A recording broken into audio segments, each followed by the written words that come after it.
Ang awiting to ay para sa mga nabiktima ng lindol doon sa Haiti. So, pwede naman po tayong tumulong kahit malayo tayo sa bansang yun. Tulad nating mga tao, tayong mga nasa Pilipinas na nung nakaraan ay tinulungan din tayo ng iba't ibang bansa. So, nananawagan po ko kung gusto niyo po tumulong, nandiyan po ang International Red Cross o ang National Red Cross ng Pilipinas at ang ating pong simbahang katoliko, ganoon din po ang iba-ibang sekta. Doon niyo po ipadaan ang inyong mga tulong para sa kanila. At para sa naman po sa akin, ito lang ang itutulong ko. Ang awitin na to ay para sa kanila lahat at sa inyong lahat na rin.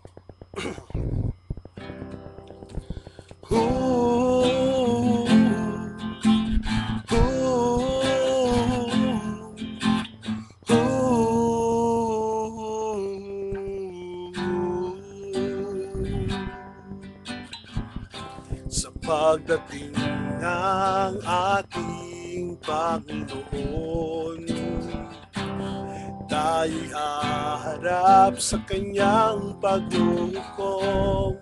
Ilan ba ang iyong tinulungan? Ilan ba ang naligtas? Nang ikaw ay nasa lupa, ano ang iyong ginawa? At ngayon ang tamang panahon na ginawa ng ating Panginoon. Hindi niya pa hihintulutan, pero hindi nakaalam ng dakilang alay niya'y kaligtasan. Sa likod ng ating pangarap ay may mga naghihirap. Hindi mo ba iaabot ang iyong mga kamay? Kung bawat isa'y mananalangin, tayo tumawag sa Diyos natin. Ang bawat isa'y pagpapalain.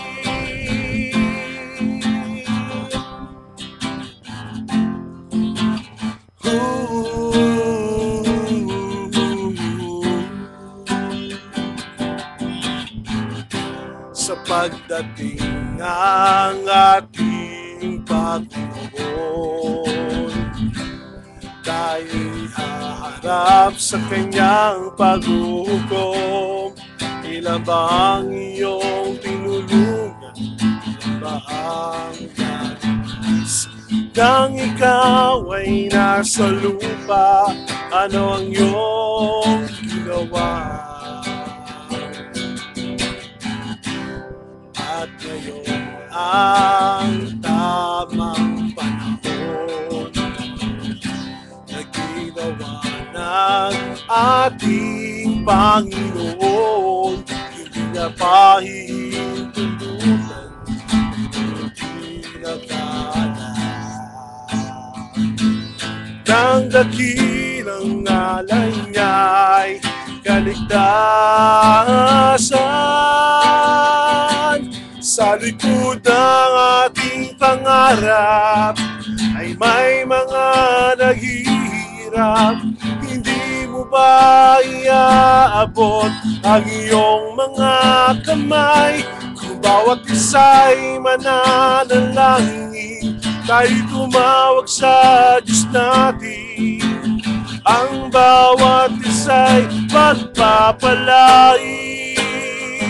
Pagpapalain. Sa likod ng ating pangarap may mga naghihirap. Hindi mo ba iaabot ang iyong mga kamay?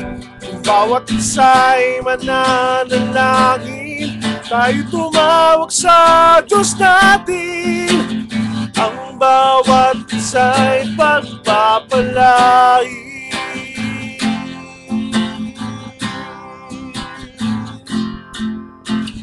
Ang bawat isa'y pagpapalain. Hmm.